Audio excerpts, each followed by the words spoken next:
Hello, Patriots. I'm Lee Watts, and this is Patriot Point, your source for Kentucky news and analysis from a conservative, Christian, and common sense point of view. Want to start off with a bit of good news. We reached a record last week. There were more than 225,000 people who watched Patriot Point last week. So thank you to everybody who's been watching the program. And let's explain the reason why programs like Patriot Point and other conservative podcasters are doing so well. It all has to do with what you see here on CNN. This is an article they had this week. Notice what it says there at the end. It says, President Trump is gambling with one of the strongest economies in American history.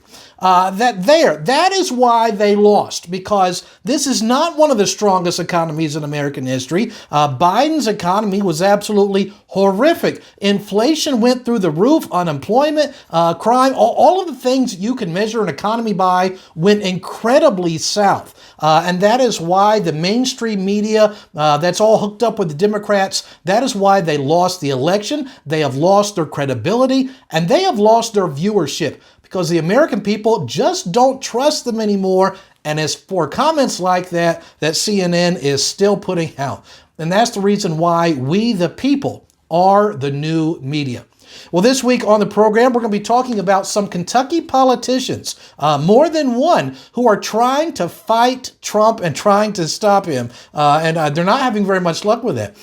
First of all, let's look at some of the things that President Trump has accomplished in just the first 10 days and how some Kentucky politicians are trying to stop this. Here, this first 10 days, illegal border crossings have dropped 94.7%. That is an amazing drop. Notice this article from the Associated Press in January of last year. And it says where illegal crossings from Mexico had reached an all-time record high. But within 10 days, Trump has cut that down by more than 94%. Let's talk about the hurricane victims of North Carolina, where Ukraine is getting billions of dollars, but Biden would only send Americans in North Carolina $750. Well, President Trump has stepped in and he's moved these people out of tent cities, moved them to apartments, and have sent fleets of dump trucks to start to get rid of some of that debris and clean up North Carolina. He's also immediately cut off all federal tax money from being spent on abortions. Praise the Lord for that. My taxes aren't going to kill babies anymore during his administration. He's also put an end to federal government's DEI programs. So we have some bills that are before the Kentucky State Legislature right now that are going to try to do this on a state level. We will be keeping track of those in a few months and telling you who wrote them, who's against them, and how they go. Another thing he's done is he's requiring federal employees to actually show up for work. Well, there's an amazing thing. He's also said if you're not going to do that, some other stuff, then hey, go ahead and quit. We'll give you some severance pay. Let's get the liberals out of government. Then a big triumph for him was when he was going to deport a bunch of Colombian criminals back to Colombia. And at first their government said they wouldn't take them, so he just played hardball with them. And within 1 hour, they crumbled and are taking back the criminals that had snuck across the border into the United States. Now they're on their way back to Colombia. He has also doubled the amount of water that is flowing to California because of the gross negligence and mismanagement of the Democratic Governor Newsom over there. Notice what Trump said. He said, the United States military just entered the great state of California and under emergency powers turned on the water flowing abundantly from the Pacific Northwest and beyond. The days of putting a fake environmental argument over the people are over. Enjoy the water, California. One of the other things he did, which I think is great, is he has withdrawn the United States from the United Nations World Health Organization.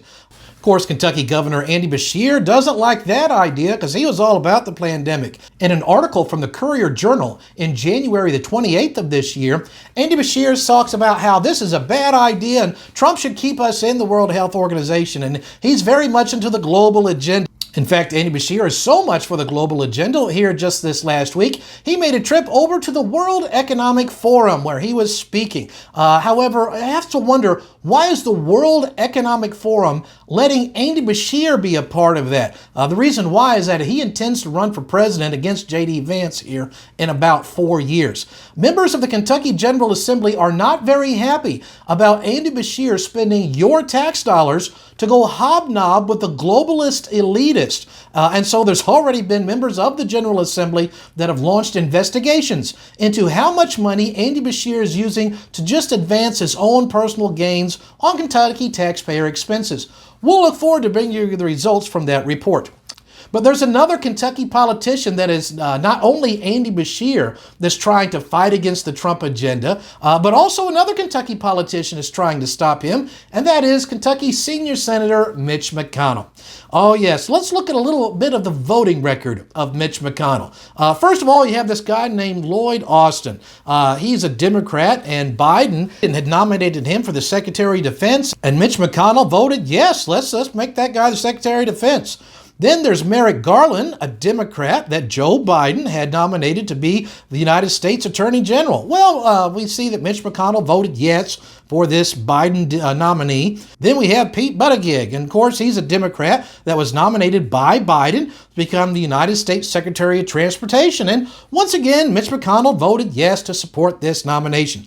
Then we have President Trump nominating Pete Hegseth, a Republican, to become the Secretary of Defense, and with that, Mitch McConnell votes no. He stood with the Democrats and against the Republicans and against Trump voting against him. However, he lost that vote, and Pete Hegseth was confirmed as the new Secretary of Defense. During this recording is the ongoing hearings about the confirmation possibly of RFK Jr. to become the new head of the Department of Health and Human Services.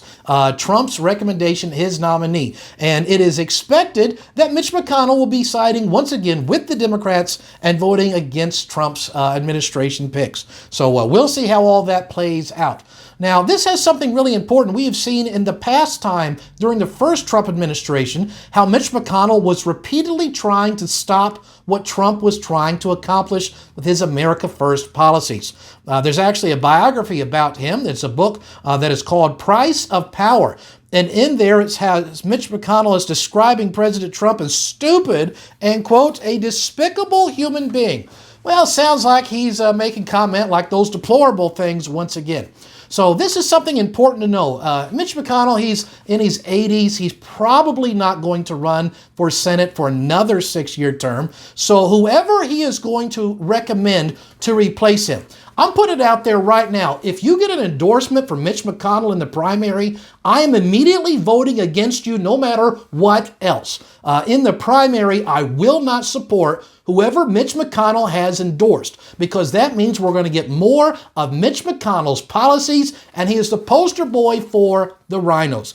I'm Lee Watts, and I approve that message. If you want to learn a little bit more about Mitch McConnell's voting record, I encourage you to go to the wonderful website called Liberty Score. It's run by a group called Conservative Review, and they rate every single vote. And you'll see Mitch McConnell gets a whopping 44% conservative, which means he votes with the Democrats the majority of the time. Of course, here on Patriot Point, we keep track of how the different members of the Kentucky General Assembly are voting. The Kentucky General Assembly has been in recess, but they are going to reconvene this coming week on February the 4th. I will be keeping a close track on who is writing which bills, which ones are conservative, which ones are liberal, who's for it, who's against it. If you'd like to keep track of what's going on in the Kentucky General Assembly this session, make sure you watch Patriot Point every week. Hit that subscribe button. And thank you to those who have subscribed. This last week, we passed more than 15,000 weekly subscribers, and I really appreciate that. And this week, before we close, I want to talk about a book that I'm highlighting. It is called The Coming One. It's a book that I've written. It's a spy novel talking about the dangers of a cashless society and how that would equal total government control. Well, that's a little bit about the news we've got going this week and how Kentucky is having a major play in national politics. So until next week, Patriots, I'm Lee Watts for Patriot Point, reminding you that liberty is not a spectator sport.